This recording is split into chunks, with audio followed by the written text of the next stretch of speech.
আল কোরআনের সুর, আল কোরআনের সুর। আসসালামু আলাইকুম ও রহমতুল্লাহি অবরকাতুহ। শুরু করছি মহান আল্লাহ রাব্বুল আলামিনের নামে, যিনি আপনার ও আমার সৃষ্টিকর্তা এবং পুরো বিশ্বজাহানের সৃষ্টিকর্তা। সুপ্রিয় দর্শক শ্রোতা, মহিমান্বিত রমাদানুল মুবারক মাস ধৈর্য ও আত্মগঠনের এক অনন্য মাস। ধৈর্যের সবচেয়ে বড় পরীক্ষা দিতে হয় পুরো দিন পানাহার থেকে বিরত থেকে এক আল্লাহ রাব্বুল আলামিনের হুকুমের অপেক্ষার জন্য। সুপ্রিয় দর্শক, এই মহিমান্বিত রমাদানুল মুবারক মাসে বেশি বেশি তাওবা, ইবাদত ও ইস্তিগফারের মাধ্যমেই আমরা মহান আল্লাহ রাব্বুল আলামিনের নৈকট্য অর্জনের সর্বোচ্চ প্রচেষ্টা করব। তবেই আমরা দুনিয়া ও আখিরাত উভয় জাহানেই সফলকাম হতে পারব। সম্প্রচারিত হচ্ছে সিরাতুল মুস্তাকিম মডেল মাদ্রাসা কর্তৃক আয়োজিত ইসলামী সংস্কৃতির এক অনবদ্য আয়োজন আল কোরআনের সুর অনুষ্ঠান। এই আল কোরআনের সুর অনুষ্ঠানের আজকের নতুন একটি পর্বে আপনাদের সকলকে আন্তরিকভাবে স্বাগত জানাচ্ছি। আল কোরআনের সুর, আল কোরআনের সুর। সুপ্রিয় দর্শক শ্রোতা, আল কোরআনের সুর অনুষ্ঠানের আজকের পর্বে মুসলিম জাহানের ঐতিহাসিক বদর প্রান্তরের ইতিহাস ও ঐতিহ্য নিয়ে আমাদের সামনে উপস্থিত আছেন সম্মানিত আলোচক মোহাম্মদ আবু হাসান স্যার, সাবেক সিনিয়র সহকারী শিক্ষক, সিরাতুল মুস্তাকিম মডেল মাদ্রাসা গাইবান্ধা। আল কোরআনের সুর, আল কোরআনের সুর। আলহামদুলিল্লাহ রাব্বিল আলামিন, আসসালাতু ওয়াসসালামু আলা সাইয়্যিদিল মুরসালিন ওয়া আলা আলিহি ওয়া সাহবিহি আজমাইন। সিরাতুল মুস্তাকিম মডেল মাদ্রাসা কর্তৃক আয়োজিত আল কোরআনের সুর অনুষ্ঠানে আপনাদেরকে সালাম জানাচ্ছি। আসসালামু আলাইকুম ওয়া রাহমাতুল্লাহি তাআলা ওয়া বারাকাতুহু। মহান আল্লাহর দরবারে শুকরিয়া আদায় করছি যে আল্লাহ কিন্তু মেহেরবানিতে আল কোরআনের সুর অনুষ্ঠানে আমাকে অতিথি হিসেবে আমন্ত্রণ করা হয়েছে। এজন্য আল কোরআনের সুর কর্তৃপক্ষকে আমি আমার অন্তঃস্থল থেকে মুবারকবাদ জানাচ্ছি। তো আমার আলোচনার বিষয় হলো ঐতিহাসিক বদর দিবস, ঐতিহাসিক বদরের যুদ্ধ। এটি একটা অত্যন্ত গুরুত্বপূর্ণ বিষয়। বদরের যুদ্ধটা ইসলাম ইতিহাসে একটি ঐতিহাসিক ঘটনা। এটি অনুষ্ঠিত হয়েছিল দ্বিতীয় হিজরি রমজান মাসের 17 তারিখে 624 খ্রিস্টাব্দে 17 মার্চ। এই যুদ্ধের কারণ ছিল গাজওয়ে উসাইর আলোচনায় উল্লেখ আছে একটি কুরাইশ বাহিনী, একটি কুরাইশ কাফেলা, বাণিজ্য কাফেলা আবু সুফিয়ানের নেতৃত্বে তারা মক্কা হতে সিরিয়ার দিকে যাচ্ছিলেন এবং এই কাফেলাটি রাসূল সাল্লাল্লাহু আলাইহি সাল্লামের পাকড়া হতে বেঁচে যায়। পরবর্তীতে এই কাফেলা যখন সেখান থেকে মক্কার দিকে ফিরে আসতেছিল, আল্লাহ রাসূল সাল্লাল্লাহু আলাইহি সাল্লাম তখন দুইজন সাহাবীকে এদের গতিবিধি লক্ষ্য করার জন্য উত্তর দিকে প্রেরণ করেন। এই দুই সাহাবীর নাম ছিল তালহা বিন উবাইদুল্লাহ এবং সাদ বিন যায়েদ রাদিয়াল্লাহু আনহু। তারা আল্লাহ রাসূলের নির্দেশনা অনুযায়ী হাওরা নামক স্থান পর্যন্ত গমন করেন এবং সেখানে সেই কাফেলার অপেক্ষায় তারা অবস্থান করেন। আবু সুফিয়ান সেই কুরাইশ কাফেলা নিয়ে, বাণিজ্য কাফেলা নিয়ে যখন ফিরে আসতেছিলেন, ঠিক ওই জায়গায় এই দুই সাহাবী তাদের লক্ষ্য করার পরে দ্রুত মদিনায় ফিরে যান এবং আল্লাহ রাসূল সাল্লাল্লাহু আলাইহি ওয়াসাল্লামকে এই বিষয়ে অভিহিত করেন যে কুরাইশ সেই কাফেলা, বাণিজ্য কাফেলা আবু সুফিয়ানের নেতৃত্বে হাওরা নামক স্থান অতিক্রম করছে। আল্লাহ রাসূল সাল্লাল্লাহু আলাইহি ওয়াসাল্লাম এই খবরটি শোনার পরে মদিনায় সাহাবাদের মধ্যে ঘোষণা করেন যে এই কুরাইশের বাণিজ্য কাফেলায় বিশাল ধন সম্পদ রয়েছে, এখানে 1000 উট রয়েছে এবং সেই উটগুলো 50,000 স্বর্ণমুদ্রার সমপরিমাণ অর্থ সম্পদ বহন করছে। এখানে 40 জন সৈনিক রয়েছে, কুরাইশ সৈনিক, এই বাণিজ্য কাফেলাটাকে পাহারা দেওয়ার জন্য। তাই তিনি সাহাবাদের উদ্দেশ্যে ঘোষণা দেন যে তোমরা যদি চাও তাহলে আল্লাহ রাব্বুল আলামিন এই সম্পদগুলো তোমাদেরকে দিয়ে দিতে পারেন। আল্লাহ রাসূল সাল্লাল্লাহু আলাইহি সাল্লামের এই ঘোষণাটি দেওয়ার পরে সাহাবারা তৈরি হয়ে গেলেন মূলত এই ঘোষণাটা একটা সাধারণ ঘোষণা ছিল, জনগণের বলা যায় ইচ্ছার উপরে আল্লাহ রাসূল ছেড়ে দিয়েছেন, এখানে যেতেই হবে, একটা ফরজ, বিষয়টা এমন ছিল না। তো আল্লাহ রাসূল তো জানতেন না যে এই কাফেলায়, বাণিজ্য কাফেলা তাকে আহ আক্রমণ করতে গিয়ে এত বড় রক্তক্ষয়ী সংঘর্ষ হয়ে যেতে পারে, এত বিশাল একটা যুদ্ধ হয়ে যেতে পারে, এটা আল্লাহ রাসূলও চিন্তা করতে পারেনি, আর সাহাবারাও এটা বুঝতে পারেনি। এ কারণে অনেক সাহাবী মদিনায় রয়ে গিয়েছিলেন। তো আল্লাহ রাসূল সাল্লাল্লাহু আলাইহি সাল্লাম আহ, যে কাফেলা নিয়ে রওনা দিয়েছিলেন, সেখানে 313 কিংবা 314 জন সাহাবী ছিলেন সেই কাফেলার সংযুক্ত আল্লাহ রাসূলের সঙ্গে। এর মধ্যে 82 কিংবা 83 জন ছিল মুহাজির সৈন্য এবং বাকিরা ছিল আনসার। এবং আল্লাহ রাসূল সাল্লাল্লাহু আলাইহি ওয়াসাল্লামের কাফেলায় মাত্র 2 জন অশ্বরোহী সৈন্য ছিলেন। একজনের নাম হলো জুবাইর বিন আওয়াম এবং আরেকজন ছিল মিকদাদ বিন আসওয়াদ। আর 70টি উট ছিল আল্লাহ রাসূল সাল্লাল্লাহু আলাইহি ওয়াসাল্লামের এই অভিযানে। মুসলিম বাহিনীকে আল্লাহ রাসূল সাল্লাল্লাহু আলাইহি ওয়াসাল্লাম দুই ভাগে বিভক্ত করে দিলেন। মুহাজির সৈন্য সাহাবীদেরকে নিয়ে একটি দল গঠন করলেন। এই দলের দায়িত্ব দিলেন হযরত আলী ইবনে আবু তালিব রাদিয়াল্লাহু তাআলা আনহুকে, এবং আনসার সাহাবীদেরকে নিয়ে একটি দল গঠন করলেন। এই দলের দায়িত্ব দিলেন, আনসার দলের পতাকা দেওয়া হলো হযরত ইবনে মুয়াজ রাদিয়াল্লাহু তাআলা আনহুকে, সাদ ইবনে মুয়াজ। তো সার্বিক নেতৃত্বের পতাকা দেওয়া হলো মুসাইব ইবনে উমাইর রাদিয়াল্লাহু তাআলা আনহুকে। সেনাবাহিনীর ডান দিকের দলপতি নিযুক্ত করা হয় জুবাইর রাদিয়াল্লাহু আনহুকে এবং বাম দিকের দলপতি নিযুক্ত করা হয় মিকদাদ রাদিয়াল্লাহু তাআলা আনহুকে। কেননা এই যুদ্ধে মাত্র এই দুজনেই ছিলেন অশ্বারোহী সৈনিক, আর সমগ্র বাহিনীর মধ্যে এই দুজনেই অশ্বারোহী সৈন্য ছিল। পিছনের দলপতি নিযুক্ত করলেন হযরত কায়েস রাদিয়াল্লাহু তাআলা আনহুকে। আর সমগ্র বাহিনীর নেতৃত্ব আল্লাহ রাসূল সাল্লাল্লাহু আলাইহি সাল্লাম স্বয়ং নিজে গ্রহণ করলেন। অর্থাৎ এই বদর যুদ্ধে প্রধান সেনাপতির দায়িত্বে ছিলেন আল্লাহ রাসূল সাল্লাল্লাহু আলাইহি সাল্লাম। এই বাহিনী নিয়ে রাসূল সাল্লাল্লাহু আলাইহি সাল্লাম ওই বাণিজ্যিক কাফেলাকে বাধা দেওয়ার জন্য যখন যাত্রা করেন, মদিনা থেকে 40 মাইল দক্ষিণে রাওহা নামক স্থানে যাত্রা বিরতি করেন আল্লাহ রাসূল সাল্লাল্লাহু আলাইহি সাল্লাম। ওইদিকে কুরাইশ কাফেলার সর্দার আবু সুফিয়ানের কাছে এই সংবাদটা পৌঁছে গেল।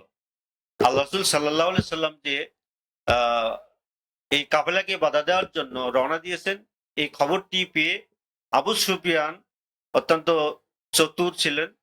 তিনি যাত্রার রাস্তা পরিবর্তন করলেন। তিনি কাফেলা রাস্তা ত্যাগ করে নদীর উপকূল দিয়ে তিনি রাস্তা চলতে শুরু করলেন, এবং সেই সাথে একজন অশ্বারোহী সৈন্যকে তারা মক্কায় পাঠালেন, যেন দলবল নিয়ে সেখান থেকে সৈন্য নিয়ে এখানে অবস্থান করে এবং তার কাফেলাকে হেফাজত করেন। এই জন্য একজন সৈন্যকে মক্কায় পাঠিয়ে দিলেন। এই সংবাদ মক্কায় পৌঁছা মাত্রই আবু জেহেল, সাইবা উতবা সহ মক্কার কুরাইশ বংশের সবচেয়ে বড় বড় যারা নেতা ছিলেন, তারা সহ 950 জনের সৈন্যের এক বিশাল বাহিনী বদর প্রান্তরে চলে আসলেন, এবং এখানে তাদের সাথে ছিল 100 অশ্বারোহী সৈন্য, 100টি অস্ত্র ছিল এবং 700 উট ছিল।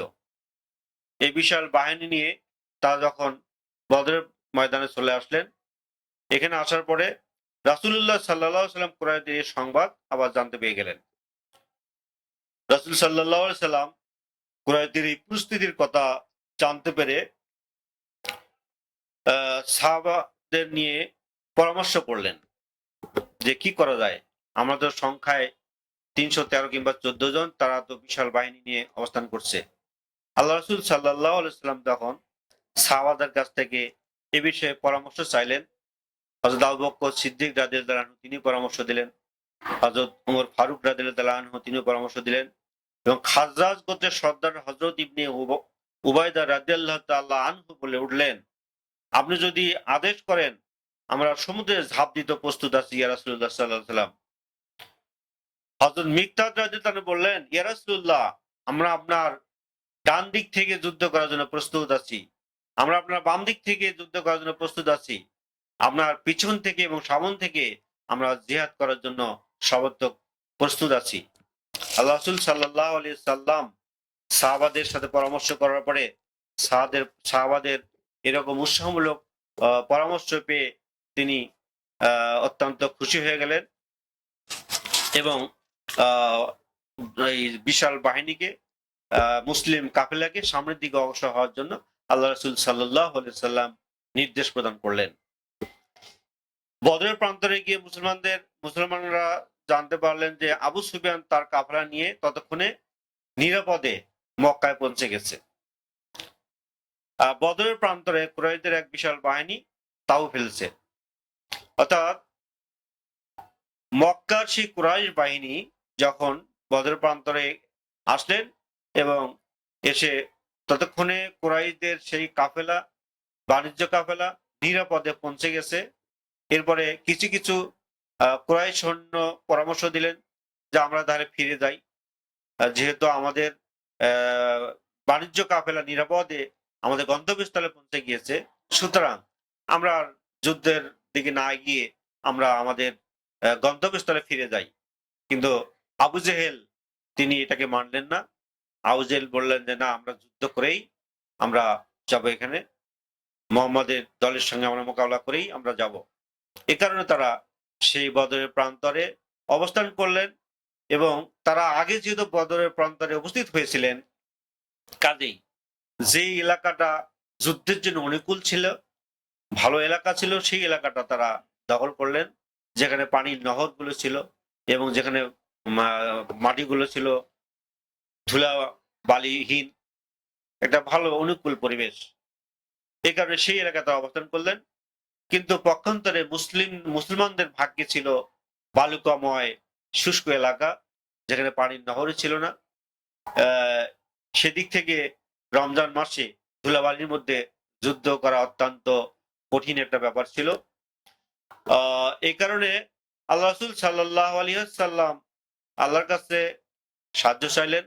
আল্লাহ রাব্বুল আলামিন গায়েবী মদদ দিয়ে মুসলিম বাহিনীকে সাহায্য করলেন। আল কোরআনের সুর, আল কোরআনের সুর। সুপ্রিয় দর্শক শ্রোতা, আল কোরআনের সুর অনুষ্ঠানের আজকের পর্বে তো একটি দলীয় ইসলামী সঙ্গীত নিয়ে উপস্থিত আছে সিরাতুল মুস্তাকিম মডেল মাদ্রাসার বালিকা শাখার শিক্ষার্থীরা। আল কোরআনের সুর, আল কোরআনের সুর। বাবা মানে হাজার বিকেল আমার ছেলেবেলা, বাবা মানে রোজ সকালে পুতুল পুতুল খেলা। বাবা মানে হাজার বিকেল আমার ছেলেবেলা, বাবা মানে রোজ সকালে পুতুল পুতুল খেলা। বাবা মানে কাছে ভালো যাচ্ছে ভালো দিন, বাবা মানে জমিয়ে রাখা আমার অনেক ঋণ। বাবা মানে কাছে ভালো যাচ্ছে ভালো দিন, বাবা মানে জমিয়ে রাখা আমার অনেক ঋণ। আমি যত এলো মেলো ফুলের বিধান, বাবা তুমি সময় মতো সহজ সমাধান। জীবনের টানা পড়েন কিছুই না জানি, আমার গানে স্বরলিপি তোমার মাঝে খুঁজি। বাবার কাছে হই না কালো আমি কোনোদিনই, বাবাকে আদর করে আমায় সোনামণি। বাবার কাছে হই না কালো আমি কোনোদিনই, বাবাকে আদর করে আমায় সোনামণি।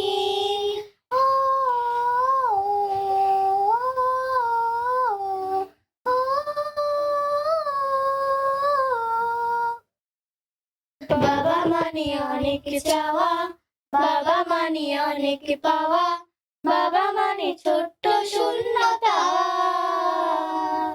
বাবা মানে অনেক পূর্ণতা। ছেলেবেলা হাত ছানি দেয় আজও সকাল সাজে, আমি বড় হইনি আজও বাবা তোমার কাছে। চিরদিনই থাকবে বলো তুমি আমার সাথে, মা বলে ডাকবে বলো সারা জীবন ধরে। বেলা শেষে তুমি আজও অনেক অভিমানী, তোরা জানুক আমি জানি তোমার সোনামণি। বেলা শেষে তুমি আজও অনেক অভিমানী, তোরা জানুক আমি জানি তোমার সোনামণি। বাবা মানে হাজার বিকেল আমার ছেলেবেলা, বাবা মানে রোজ সকালে পুতুল পুতুল খেলা। বাবা মানে কাছে ভালো যাচ্ছে ভালো দিন, বাবা মানে জমিয়ে রাখা আমার অনেক ঋণ। বাবা মানে হাজার বিকেল আমার ছেলেবেলা, বাবা মানে রোজ সকালে পুতুল পুতুল খেলা। বাবা মানে রোজ সকালে পুতুল পুতুল খেলা।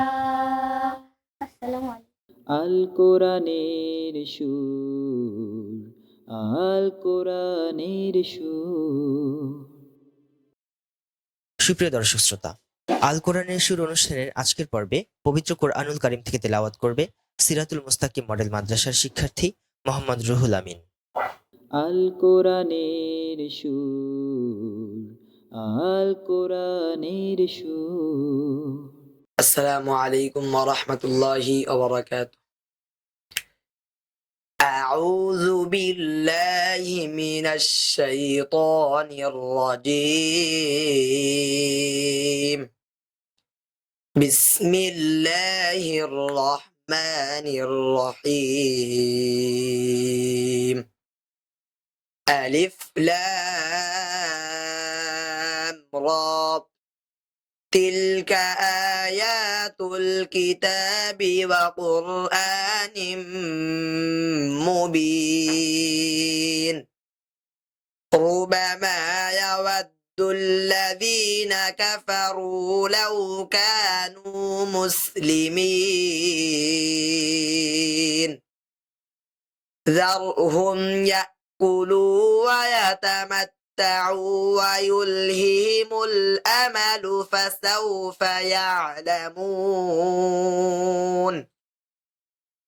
وما أهلكنا من قرية إلا ولها كتاب معلوم.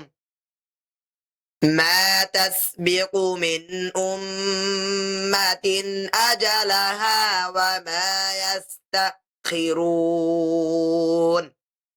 وقالوا يا أيها الذي نزل عليه الذكر إنك لمجنون. لو ما تأتينا بالملائكة إن كنت من الصادقين. ما ننزل الملائكة إلا بالحق وما كانوا إذا منظرين. إنا نحن نزلنا الذكر وإنا له لحافظون. ولقد أرسلنا من قبلك في شيع الأولين. وما يأتيهم من رسول إلا كانوا به يستهزئون. كذلك نسلكه في قلوب المجرمين لا يؤمنون به وقد خلت سنة الأولين ولو فتحنا عليهم بابا من السماء فظلت فيه يعرجون لقالوا إنما سكرت أبصارنا بل نحن قوم مسحورون ولقد جعلنا في السماء بروجا وزيناها للناظرين وحفظناها من كل شيطان رجيم إلا من استرق السمع فأتبعه شهاب مبين والأرض مددناها وألقينا فيها رواسي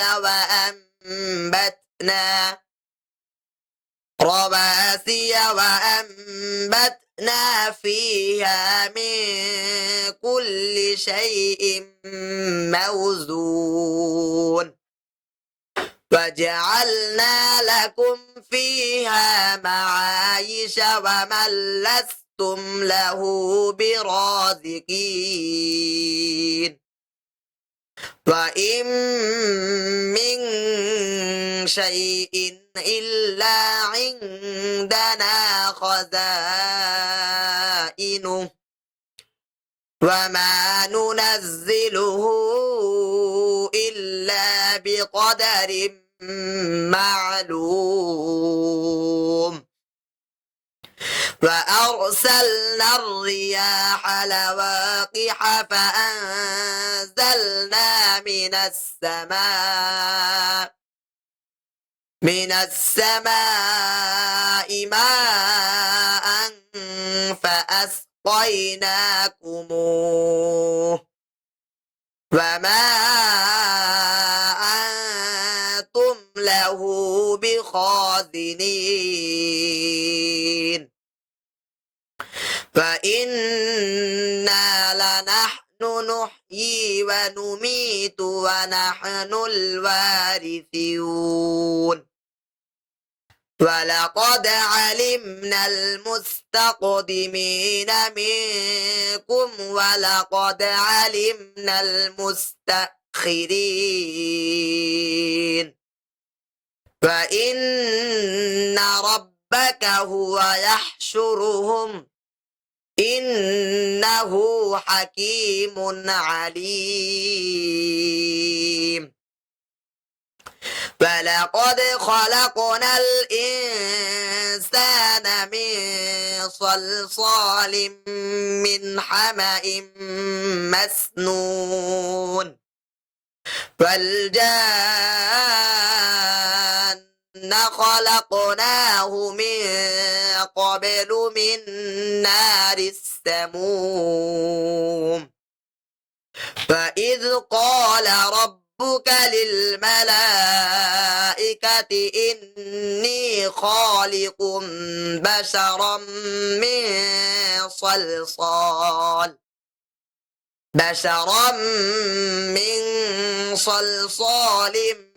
من حمأ مسنون فإذا سويته ونفخت فيه من روحي فقعوا له ساجدين فسجد الملائكة كلهم أجمعون إلا إبليس أبى أن يكون مع الساجدين قال يا إبليس ما لك ألا تكون مع الساجدين قال لم أكن لأسجد لبشر خلقته من صلصال من حمأ مسنون قال فاخرج منها فإنك رجيم فإن عليك اللعنة إلى يوم الدين قال رب فأنظرني إلى يوم يبعثون قال فإنك من المنظرين إلى يوم الوقت المعلوم قال رب بما أغويتني لأزينن لهم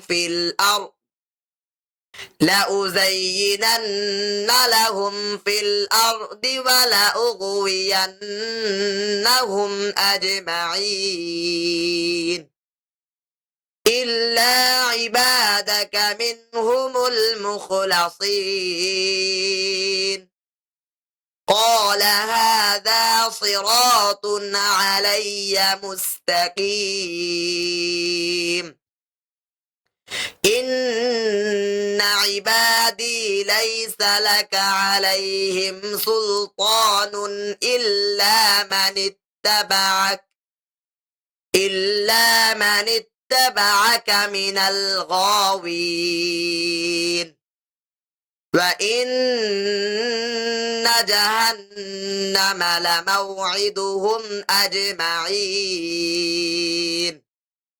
لها 7 أبواب لكل باب منهم جزء مقسوم إن المتقين في جنات وعيون ادخلوها بسلام آمنين ونزع ما في صدورهم من غل إخوانا على سرر متقابلين لا يمسهم فيها نصب وما هم منها بمخرجين نبئ عبادي أني أنا الغفور الرحيم وأن عذابي هو العذاب الأليم ونبئهم عن ضيف إبراهيم إذ دخلوا عليه فقالوا سلاما قال إنا منكم وجلون صدق الله العظيم السلام عليكم ورحمة الله وبركاته আল কোরআনের সুর, আল কোরআনের সুর। সুপ্রিয় দর্শক শ্রোতা, সময় প্রবাহমান ধারার মতোই চলে যায়। সেই সাথে মহিমান্বিত রমাদানের এই দিনগুলো আমাদের নিকট থেকে ক্রমশই দূরে চলে যাচ্ছে। কিন্তু আমরা এই রমাদানের প্রতিটি দিনগুলোকেই আমাদের নিজেদের বাস্তব জীবনে প্রতিফলনের সর্বোচ্চ প্রচেষ্টা করব। সুপ্রিয় দর্শক শ্রোতা, আমরা আজকের অনুষ্ঠানের একেবারেই শেষ পর্যায়ে চলে এসেছি। ধন্যবাদ জানাচ্ছি আমাদের সম্মানিত মেহমান, শিক্ষার্থী এবং আপনাদেরকে এতটি সময় আমাদের সাথে থাকার জন্য। আমাদের সকল ভিডিও এবং সকল অ্যানাউন্সমেন্টের আপডেট পেতে চোখ রাখুন সিরাতুল মুস্তাকিম মডেল মাদ্রাসার অফিসিয়াল ফেসবুক পেজ এবং ইউটিউব চ্যানেলে। সুপ্রিয় দর্শক শ্রোতা, ইনশাআল্লাহ আগামীকাল ঠিক একই সময়ে একই চ্যানেলে উপস্থিত হব সিরাতুল মুস্তাকিম মডেল মাদ্রাসা কর্তৃক আয়োজিত ইসলামী সংস্কৃতির এক অনবদ্য আয়োজন আল কোরআনের সুর অনুষ্ঠানের নতুন একটি পর্ব নিয়ে। সে পর্যন্ত আল্লাহ রাব্বুল আলামিন আপনাদেরকে ভালো রাখুক, সুস্থ রাখুক এবং হেফাজতে রাখুক, এই আশাবাদ ব্যক্ত করেই আজকের মতো বিদায় নিচ্ছি। আসসালামু আলাইকুম ওয়া রাহমাতুল্লাহি ওয়া বারাকাতুহু। আল কোরআনের সুর, আল কোরআনের সুর।